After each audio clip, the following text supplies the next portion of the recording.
What is going on, everybody? It is your boy SK. I am here with special guest, my friend Doogie, and we're going to get right down to this training camp thing right after this.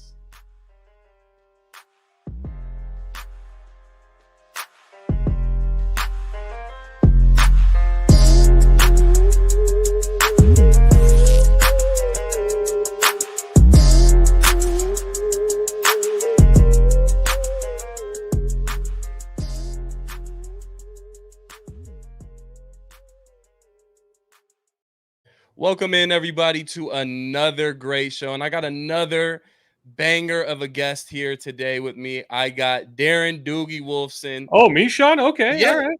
Hey, man, it's you and me today. It's you and me, and you're the special guest. I'm not the special guest. But Well, I again, appreciate the introduction. appreciate you for coming on today. Like I said, I know you have a really tight schedule with Vikings Training Camp. I'm sure you were out there in that scoldering heat today. But how are you doing, man? I'm doing well. Actually, Sean, I was not there today, although you can tell I've gotten a little bit of sun being out there.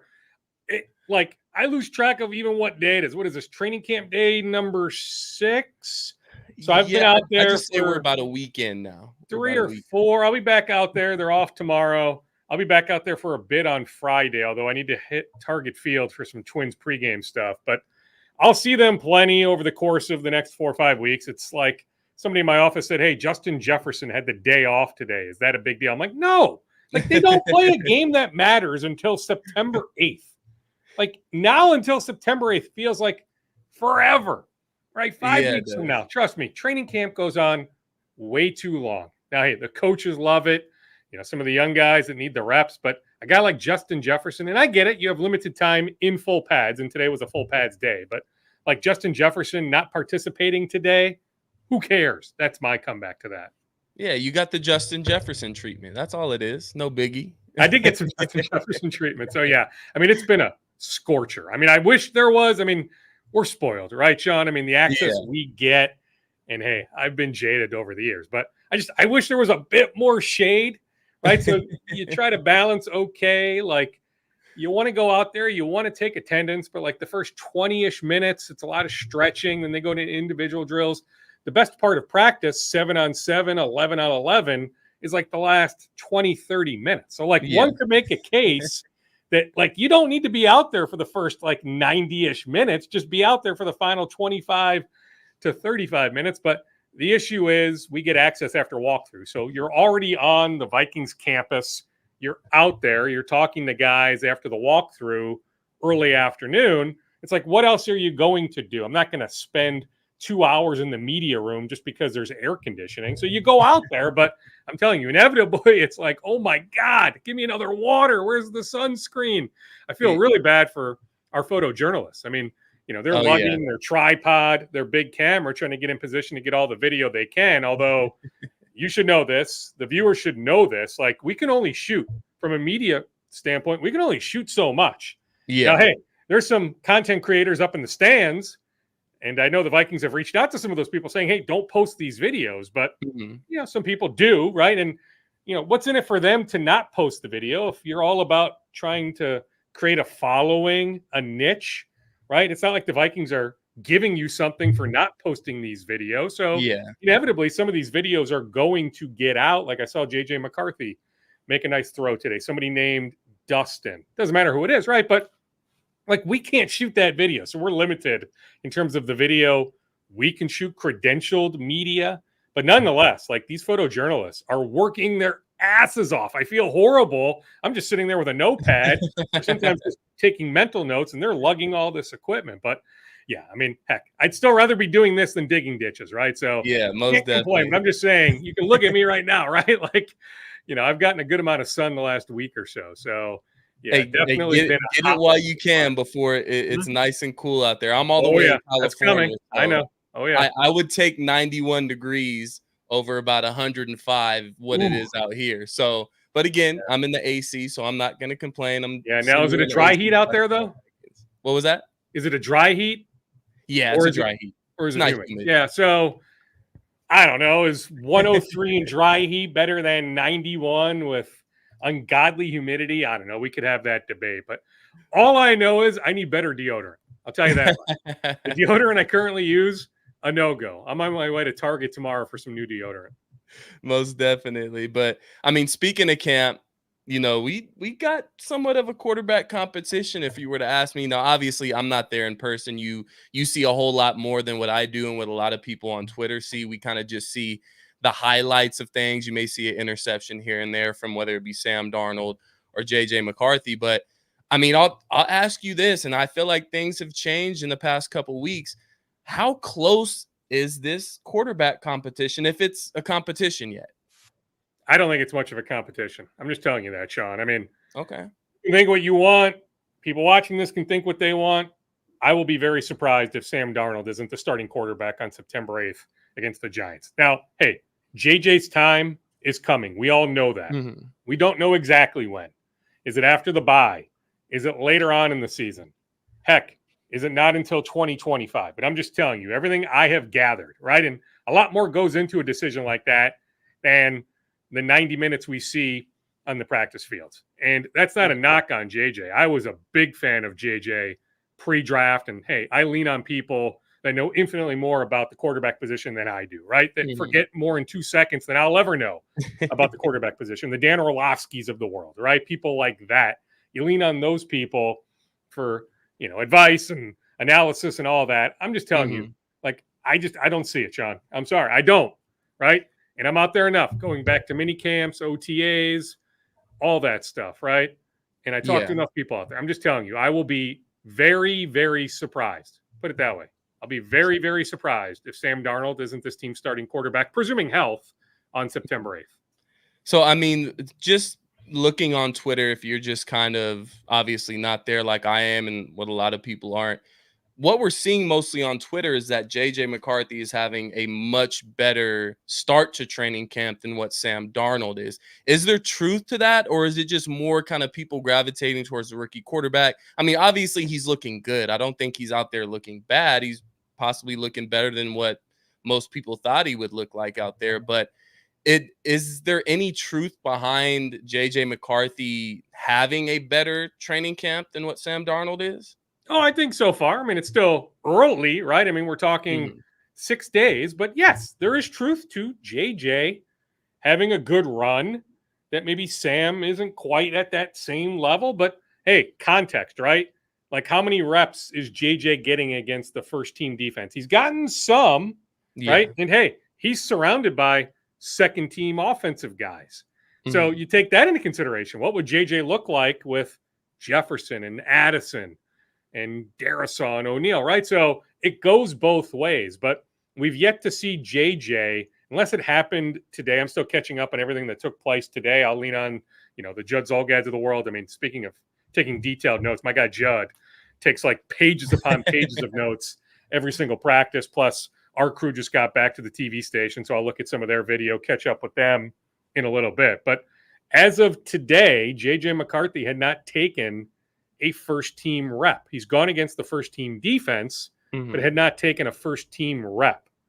So you take that into consideration, and Sam getting many more looks against the first-team defense. Yes, okay, I'm telling you, JJ has faced the first-team defense, but Sam getting a few more looks against that first-team defense. We know that Brian Flores is going to throw both those guys. All sorts of different looks complicates things. But yes, sure, if you're asking me the question, has JJ through 6 practices done better than Sam? Yeah, I'll say yeah. I would say yeah. Based on the days that I've been out there, yeah, JJ's had more good moments than Sam. That's not a knock on Sam. Yeah. But to answer your question, sure, JJ has had a good start to training camp. And I mean, that's kind of what we want in a sense. We want the guy that we spent a top 10 pick on to look good in training camp. Yes, he's 21 years old. Yes, he's a rookie quarterback. There's a lot more for him to learn and get used to the speed of the game. But this is kind of what we want to hear out of training camp. Now, not necessarily how bad Sam Darnold has been. And again, this is all me just I think that's relative. Like, I don't even want to say bad. Yeah, I mean, has he been picked off? Yeah. Sure. But I wouldn't say what I've seen so far has been bad. Yeah, it's just more the attention has obviously gone to JJ McCarthy, which is expected. So, but as far as just Darnold's quote unquote, whether it be good or decent or bad play, has it drawn? I mean, it's not a competition like you said, but has it kind of drawn that gap a little bit closer than what you had it maybe a week or two ago? No, No? no. I mean, I've thought for a while that Sam was the guy, at least Okay. week one, and even beyond week one. So no, yes, I'll grant you that JJ's had a lot of good moments, Mhm. but no, nothing I've seen the last week plus has, made me consider, okay, maybe this possibility exists. Maybe it truly is a competition. No, I'm not there, but I'm telling you, like JJ spending all summer here, that matters.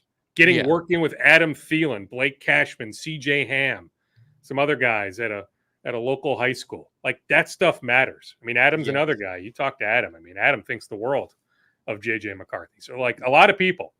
And hey, like kid won a national championship in high school, won a national championship in college. He A is winner. the real deal. There is something to be said about that. And I get Yeah. it. Yeah, IMG Academy is always going to be in the mix for a national championship. What Jim Harbaugh built at Michigan, yeah, Michigan was always going to be in the mix, right? Like there's certain Mhm. programs, my alma mater, right? Minnesota, you're sort of hoping on a year in, year out basis, can they get to 7 wins, maybe 8 Yeah. wins? Or is this another 5 or 6 win type season? With Uh-huh. Michigan, the way Jim built that thing, it was okay, can they beat Ohio State, which they did the last few years? And that means they get to 11 or 12 wins, right? They put themselves in that national championship consideration, but JJ had a lot to do with that. So we know the time is coming, Sean, Yeah. right? It's just It's waiting. absolutely coming. And everything I've thought pre-draft, you talk to people thereafter, Vikings fans should be very, very excited for JJ Absolutely. McCarthy. Whenever the JJ McCarthy era begins, be incredibly pumped up. But I'm just telling you, I don't think it's going to be September. And I mean, I have kind of an infinite love for JJ McCarthy, me being a Michigan man myself.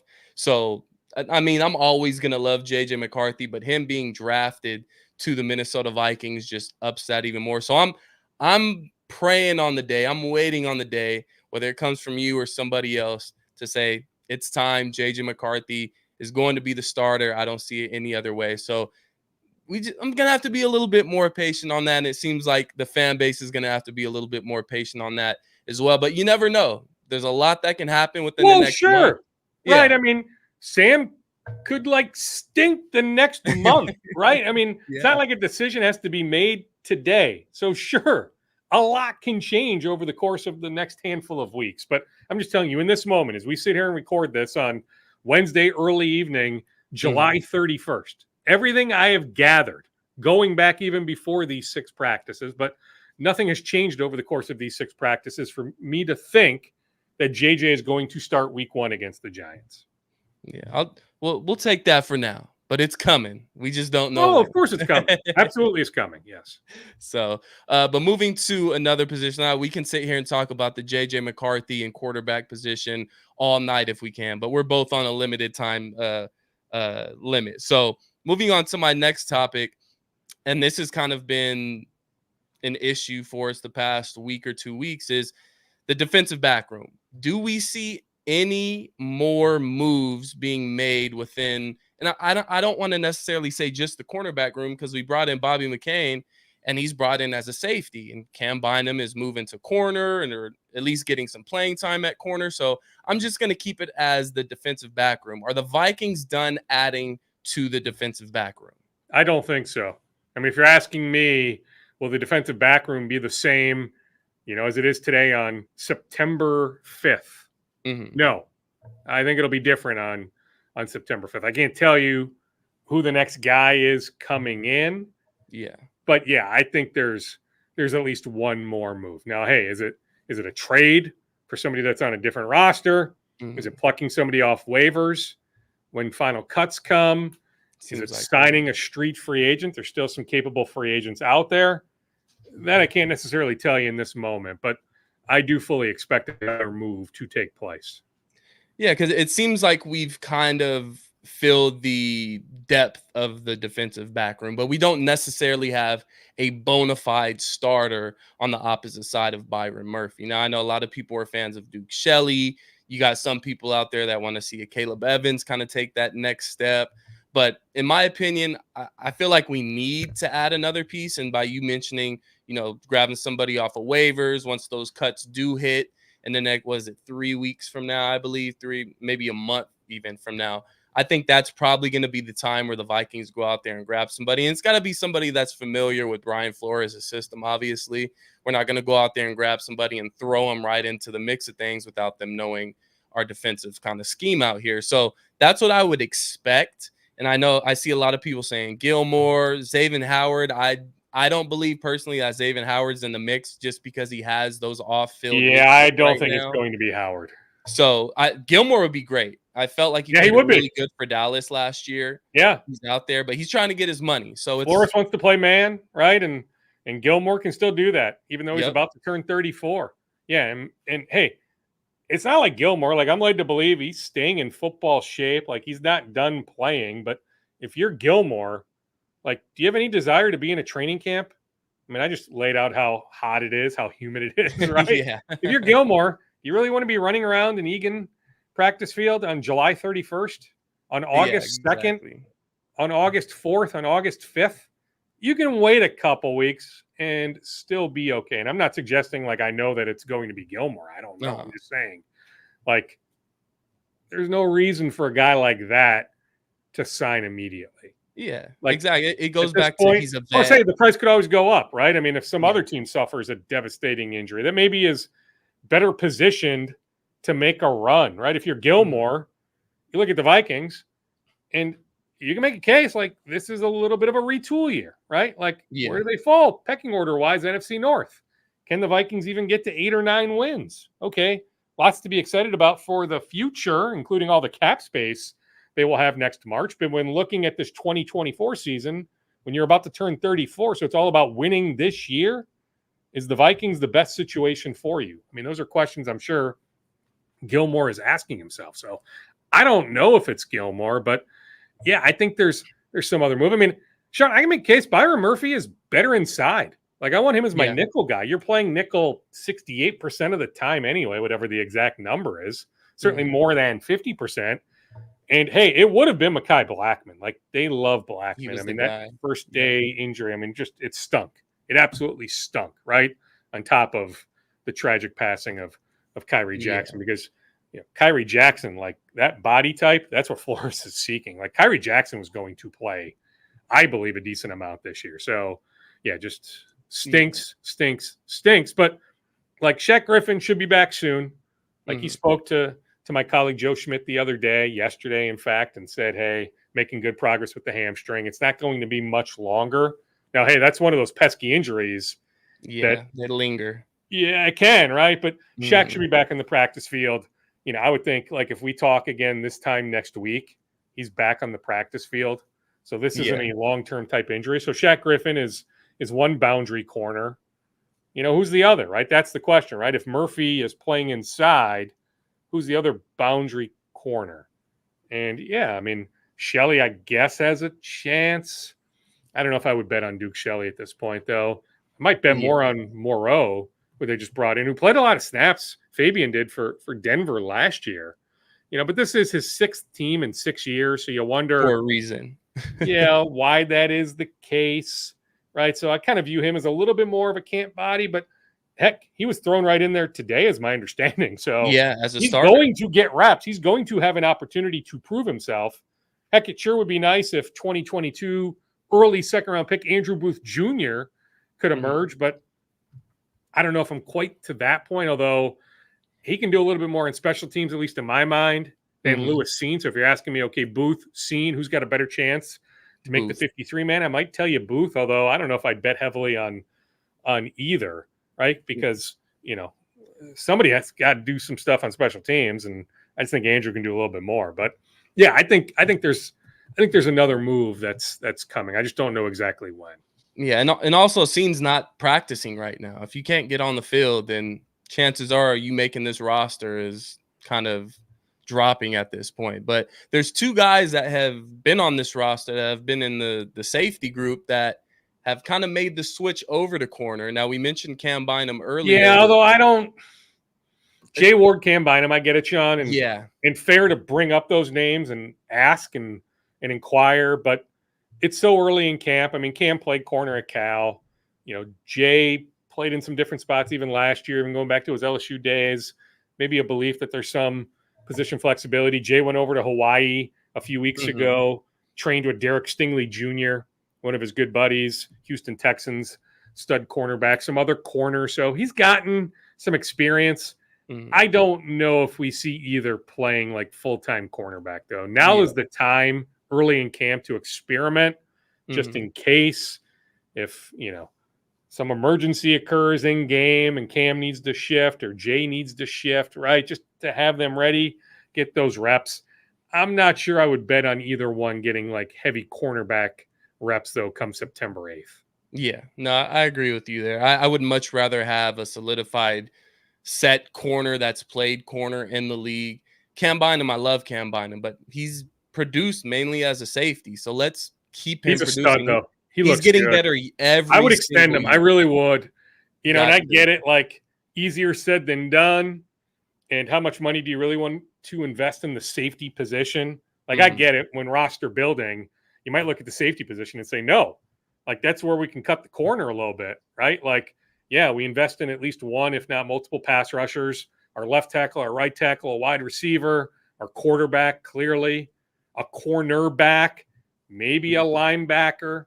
But, like, you just don't invest a ton of money in the safety position. So I understand that. But I'm just telling you, I think Cam Bynum represents the Vikings in a fantastic way on the field, off the field. He was so good last year, and he looked so good early here in camp.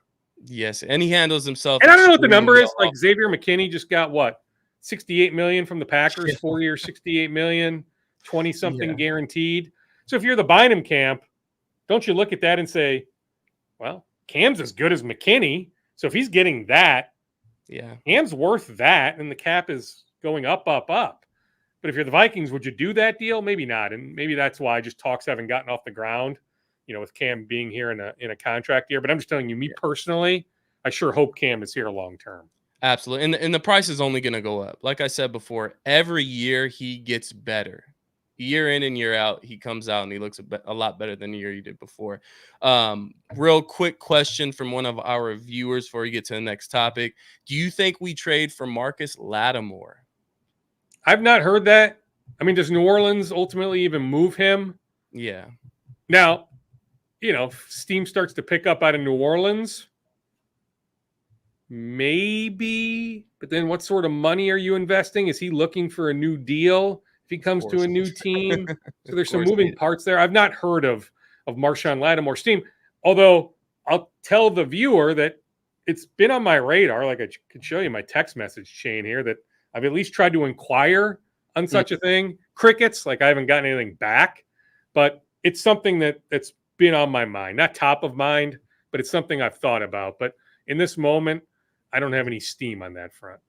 Yeah. I mean, it sounds nice right now, but again, it's going to take quite a bit to give up. And then usually when guys like that change teams and they're headed towards the end of their contract, they want an extension. They want new money. So how much money can we actually put out there, especially with what we just talked about with Cam Bynum? That's probably the next guy that we look to extend. Yeah, although I wouldn't be shocked if that doesn't get done, Sean. Yeah. I just don't know if Kwesi wants to invest heavy money in the safety position. So they might let this thing play out. And, hey, if Cam has another phenomenal year, then you consider some different things heading into next March. And, hey, subject to change. But I'm just telling you, in this moment, my understanding is talks have not picked up. I mean, sure, there's some mutual interest. Yeah. Right?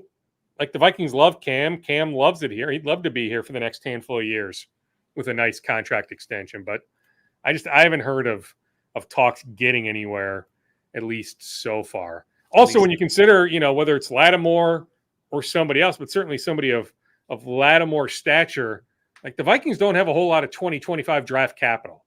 Yeah. And so I don't think New Orleans is saying, okay, yeah, we'll take your 2026 draft capital. You'd probably be looking for 2025 draft capital. The Vikings are somewhat limited in that regard. Yeah, absolutely. But sticking with the safety room, and this was a report out, I believe it was yesterday, from Charlie Walters, saying, "No doubt this is Harrison Smith's last season." Would you agree with that? Is this year Harrison Smith last year?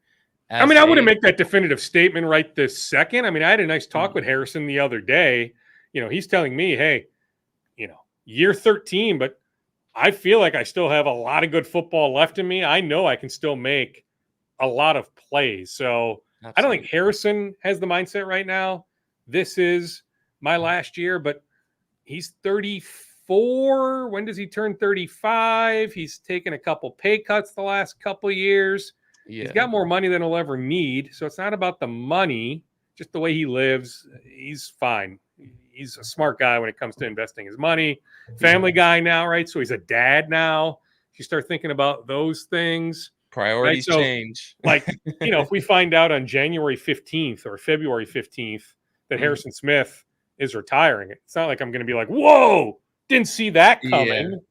But I think he wants to see how this year goes first. Plus, I'm telling you, like, if they have a relatively good year, let's say they get to 8 or 9 wins, maybe knock on the door of a playoff berth, maybe JJ comes in, shows some stuff, Harrison's still making some plays.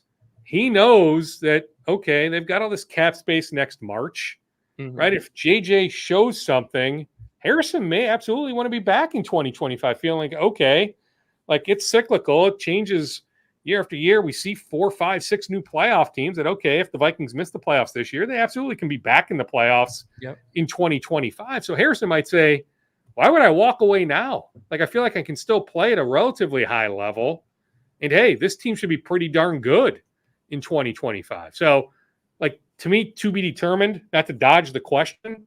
And I get it. I mean, heck, Charlie and I talk to a lot of the same people. I've known that for years, right? So I have an idea where maybe he got that from, but I'm not there yet, just based on my own personal correspondence with Harrison, that, like, definitively, as we sit here on July 31st, that, like 100%, this is his last year. I don't think he's there yet. So if he's not there, there's no way I can be there. Yeah. And I mean, regardless, I think all of us as Vikings fans appreciate Harrison Smith while we still have him, while he's still out on the field. That's going to be a Ring of Honor guy, should be a Hall of Fame guy. So enjoy it while he's out there on the field for your favorite. Yeah, I mean, heck, you compare his numbers to Troy Polamalu or Brian Dawkins, Hall of Famers. At least it's worthy of consideration. Let's have that conversation. I'm not saying 100%. I'm trying to avoid my bias because I've covered Harrison for his entire professional career. We have a good rapport, all that. Like, I absolutely respect him. Heck, he's challenged me at times. There was one time after the Vikings won that playoff game. Heck, the last time they won a playoff game, it would have been in New Orleans, right before they lost to San Francisco. But Cousins hits Rudolph, back corner of the end zone. Vikings win in New Orleans. So I'm in the locker room in the Superdome after that game, and I brought up something that happened during that game. I forget the exact specifics, but, like, Harrison looked at me like, you idiot. Like, what are you talking about? But we had a healthy back and forth, right? And, and you don't always know, right? Like, we're watching and you don't know whose responsibility that is and who's supposed to do this, that, right? With different formations and different assignments and all that. And so I probably didn't word the question properly, right? But, like, we can have that healthy back and forth, like, where he can correct me and say, whoa, like, you don't know what you're talking about. Let me steer you down the right path. But that's what I love about the guy. But he's been fantastic. Yeah. I mean, 100%. We don't know if he'll be in the Hall of Fame, if he'll be in Canton, Sean. We do know he will one day be in the Vikings Ring of Honor, rightfully so. 100%. Absolutely. So that takes us to our last segment before we get out of here. What are some surprise roster moves for this 53-man roster? Could be surprise cut, could be a surprise player to actually make the 53-man roster. Give us 1 or 2 names that maybe flying under the radar, or, again, surprise cut or make on this 53-man roster. Well, I mean, I don't know if this is much of a surprise, but I think undrafted free agent Gabriel Murphy is going to make the 53-man, that they don't want to risk losing him, that they realize, like, that kid should have gone 4th round. I don't know how he didn't get drafted, but he's off to a good start. Like, I think he's well positioned to make the 53-man. Dalton Reisner is interested in getting these right guard looks. I think the Vikings are trying to determine, okay, Blake Brandel starting left guard, Ed Ingram starting right guard. can Dalton be that swing guy that can Yeah. play either guard position? Now, Dalton told us, hey, like he's played every position except for right guard. He's never taken a game rep at right guard. He's played left tackle if you go back to high school or Kansas State. He's played left tackle, right tackle, center, and obviously a lot of left guard, but he's never actually played a snap at right guard. So the Vikings are trying to determine, can he be that swing guy, or is he potentially trade bait in late August? Maybe some team needs a guard. So I would keep an eye just based on his contract. I mean, he is not a lock to be here in early September. So I keep an eye on that. Otherwise, Theo Jackson continues to pop, but we saw him make plays last year. Yeah. So that shouldn't be all that much of a surprise. McCarthy, the young man from Arkansas LSU, I might be botching his name, Dwight. Yeah. Yeah, I mean, I think he's going to be here one way or another, but maybe that's more practice squad. But he's been getting a good amount of reps. Trying to think who else. Nick Muse looks good to me early on. I mean, that's a position group where you have an opportunity to make this roster with TJ Hawkinson being out probably the first 6 to 8 weeks. Well, I don't know. He looks good. You watch him, Sean, off to the side. He looks good. And, even KOC told us that first day, or actually that Monday before training camp even started, when we gathered with him and Quasey in Egan, that TJ's ahead of schedule. And you hear a coach say that, and you're like, whatever. That's normal talk. Yeah. But I've seen it now. Like, he's working out off to the side, the way he's cutting and moving and running and running up hills. Like, I don't know if that means he's back week 3 compared to, week 6 or something like that. But he looks pretty good. And so, that's encouraging news based on, him having to wait. Like, he didn't have that surgery until a month after the injury with the swelling and all that. Like, he didn't undergo surgery until late January. So you think about February, March, April, May, June, now July, whatever that is, like he looks pretty darn good for that serious injury that he suffered in that Lions game. I'm trying to think of anybody else. I mean, Robert Tonyan, that was back spasms today. He was carted off. Yeah, we dodged the bullet thankfully, it seems like, the Vikings dodged the bullet there. I mean, he looks good. And I still think the Vikings feel like there's a lot of that Green Bay Packer Robert Tonyan we saw that last year. Like, don't put much stock into what you saw with him with the Chicago Bears. And so I think Tunyan's got a chance. Who else? I mean, this is kind of a personal one for me. These last couple days have been kind of my wet dream of football. JJ McCarthy to Tristan Jackson. I'm a huge Tristan Jackson fan. Yeah. What are the chances that Tristan Jackson can make this 53-man roster? How many receivers they keeping? I mean, Brandon Powell is staying. Jalen Naylor's staying. Okay, Addison and Jefferson. So, who's that 5th receiver? Are they keeping a 5th receiver? What sort of things can he do on special teams? I wouldn't rule it out, though. Yeah. So, sure. Like, if you want to keep an eye on the number 5 wide receiver battle. I mean, I will tell you one thing, Sean. I would have told you 3 weeks ago the Vikings would look at bringing in a wide receiver at some point. I don't think so.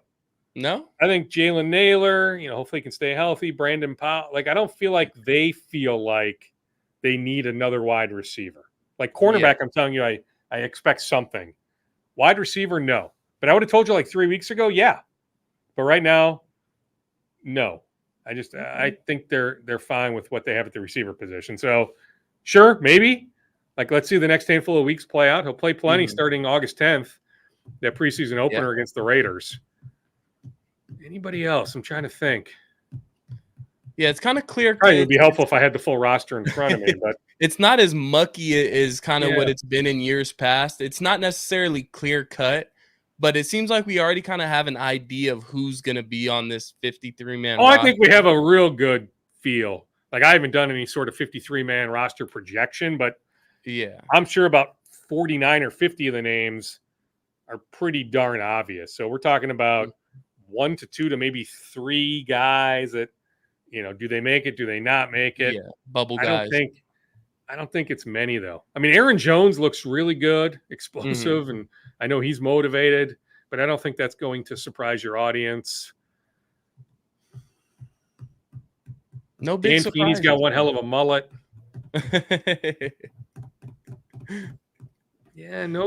Yeah, like I said, it seems like a little bit more clear cut this year than anything. Yeah, I'm telling you though, 47, Dwight. You can pronounce his last name for me. McGlothern? I think it's McGlovern. Well, it's McGlothern. I'm not pronouncing it properly, but with his Arkansas and LSU roots, I mean, they like him, and he's got that length that Flores likes. I mean, it was surprising to me the other day when Flores said, "Hey, Caleb Evans, like we're going to need him this year." You think about him being benched multiple times last year, but in Brian's words, hey, you can't teach that length. You can't teach that speed. And so there are certain traits that they really like with a Caleb Evans. And I had a nice chat with a Caleb Evans the other day where he said, hey, he's got the right mindset. I'm not promised anything. Like, I'm motivated. This is a big camp for me. And hey, I need to go win a job. I'm not promised anything. And so, that to me was interesting. Like, could a Caleb Evans be that other guy, right? We talk about the possibility of bringing in a corner, but are your two boundary corners a Caleb Evans and Shaq Griffin with Byron Murphy Jr. playing inside? Like, I'm not sure I can rule that out at this point. Yeah, and I mean, that's a position group where, again, like the tight end room, there's opportunity there for guys that are kind of on the bottom tier, the bottom level of that position group to make this roster, because we've had so many injuries and incidents happen to where there's some spots opening up in that cornerback room. So I wouldn't be surprised to see a McGlovern make this team. Or, I mean, I don't think Caleb Evans is going to be the starter necessarily. Yeah, Dwight might be more practice squad. I think you're okay. I don't think you're risking much there. Although let's see how he looks in these 3 preseason games. He'll get plenty of reps in the 3 preseason games. I mean, my guy Josh Metellus, Swiss Army knife. I mean, Josh needs to find a way to keep some weight on, right? Because he's going to play in the box more. At least that's his belief this year. And so I know he's been having constant dialogue with the Vikings nutritionist, just finding ways to keep his weight up, right? We'd all love that problem, Sean, but Josh is trying to find a way to keep his weight up. But, he looks good, right? And he's been training, and, like, his conditioning is off the charts. Like, I spoke with his offseason trainer, Bill Welly, who's been doing this for a long time. Like, Bill Welly trained Larry Fitzgerald Jr. back in the day. So Bill is a well-known Twin Cities-based trainer, but he's done a lot of combine training down in Florida. And so he's been around the NFL for, a long time. We're talking decades. He told me, like, of all the athletes he's been around, and I'm telling you, it's numerous, Josh is one of the best conditioned he's ever worked with. Like, the conditioning for Josh Metellus is off the charts. So, like, he's not making all these wild plays early in camp, but, seeing him run around and, special teams here and, 7-on-7 here and 11-on-11 and all that, just Josh always, to me at least, stands out. Yeah, and that's another guy that's worked his way up on this year after year. Even just to get to a second contract, when you're a late round draft pick, what round did he go in? 6th? Yeah, he was 6th. Fifth or 6th. Yeah, he's definitely back into the draft. So, and hey, that was a weird draft year too, right? That was the COVID year. I believe he went 2020 COVID year. COVID year? His rookie year, COVID year, was wonky. Wasn't he 2020 draft? You can Google that. I thought he was the year before Jefferson, but I may be wrong. You obviously probably know more than I do. Yeah, but I'm just saying, for a guy to be a late Saturday pick to get to a second contract is noteworthy. But he's well on his way. I mean, he told me a couple weeks ago when I was at one of his workouts that, hey, like, I get it. Like, they need to list me as a safety for Pro Bowl consideration. I have to be designated something, but I'm not a safety. Yeah. Right. I mean, he's just like, all over the place. We saw that last year. He played 9 or 10 different positions, some positions we've never even heard of. Right. So literally every position on the defensive side of the ball. So, and last one, we can make it real quick. Obviously, KLC was asked, I believe yesterday or the day before, by Judd, our friend Judd, saying playing time as far as JJ McCarthy and Sam Darnold, how is that going to look? And KLC simply replied, I have a very set plan of what I'm going to do with the starters. And he left it at that. So if I'm just asking you, obviously we heard what KLC had to say. How much playing time do we see out of Sam Darnold and out of JJ McCarthy in preseason? All right, well, I'll start with JJ. KOC is cognizant. The Vikings have the one home preseason game. It's that first game, August 10th against the Raiders. I have a hard time believing, like, JJ doesn't play or plays like one series. Mm-hmm. Like KOC understands the entertainment part of this equation. People paying hard-earned money to be in the stands at US Bank Stadium. I think we'll get a decent look at JJ on August 10th. To me, the bigger question is the other part of this, Sam Darnold, right? And if Sam is in there, because to me it makes sense for Sam to get some reps. Now, he'll get good reps when they do the joint practices with the Cleveland Browns those 2 days. So those will probably be more meaningful than him playing in that game against the Cleveland Browns that Saturday. Him being in those joint practices that Wednesday and Thursday are going to be a bigger deal, whatever those dates are, the 14th and 15th. I believe those are the 2 days they'll have the joint practices. 2 weeks. In suburban Cleveland. But, like, if Sam's in there, doesn't he need to have his first-team offensive line? Like, do you want Sam in there with second-string left tackle, second-string right tackle, no Addison, no Jefferson? Yeah. That gets a little goofy, right? And so unless you're open to starting JJ McCarthy. Like, I don't think we see Sam on August 10th. You know, but the question is, do we see him like on August 24th? Does he get in there that final preseason game for a series or two, at least with the first-team offensive line? Like Jefferson, there's no reason for Jefferson to play in the preseason. Does Addison get a couple snaps maybe in the preseason? Yeah, maybe. Could be a punishment. Jefferson, no. Right? And so, you know, you have to consider all that with Sam. But I guess I wouldn't be shocked. But that's just me opining, right? I mean, I hope somebody isn't listening to this, aggregating all this, saying, Doogie is reporting Sam Darnold. Look for August 24th, him to get. I don't know, Sean. I'm just telling you. Like, I wouldn't be shocked, but I'm telling you, like, I do think, again, me opining, but I do think we'll see JJ a decent amount that first preseason game at US Bank Stadium.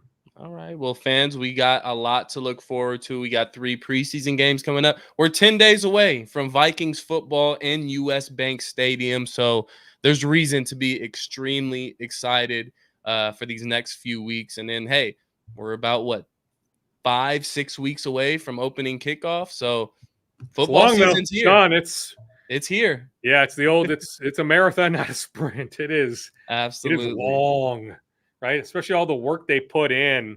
That's where I get it, where some players are in favor of, why do we need to be here on April 15th for the offseason program?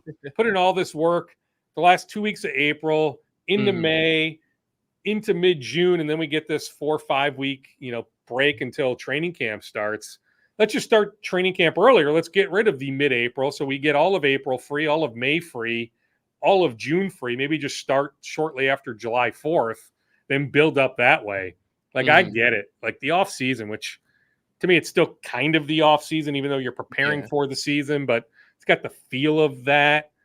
And I get it. It changes when the pads come on. It's not like you're in full pads in May and June, but you kind of get what I'm saying, right? Like, it's just, it's so long, right? Like, to me, it doesn't really ramp up until maybe after that second preseason game.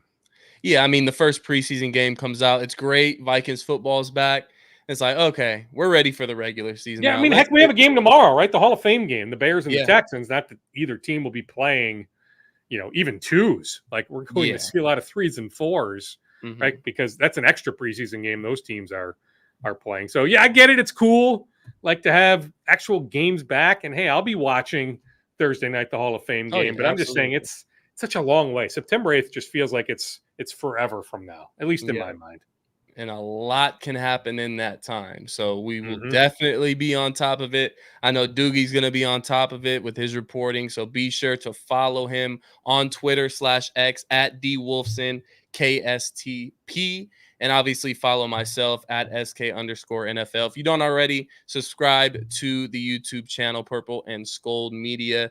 And until next time, man, we just got to sit back and let the cards play out as they will. But again, thank you for coming on again, Doogie. It's always appreciate you having me. Thanks for the invite. So hopefully we can get together before the season starts and get some more good info from you. But again, thank you for taking your time out of your day to hop on with us and talk Vikings football.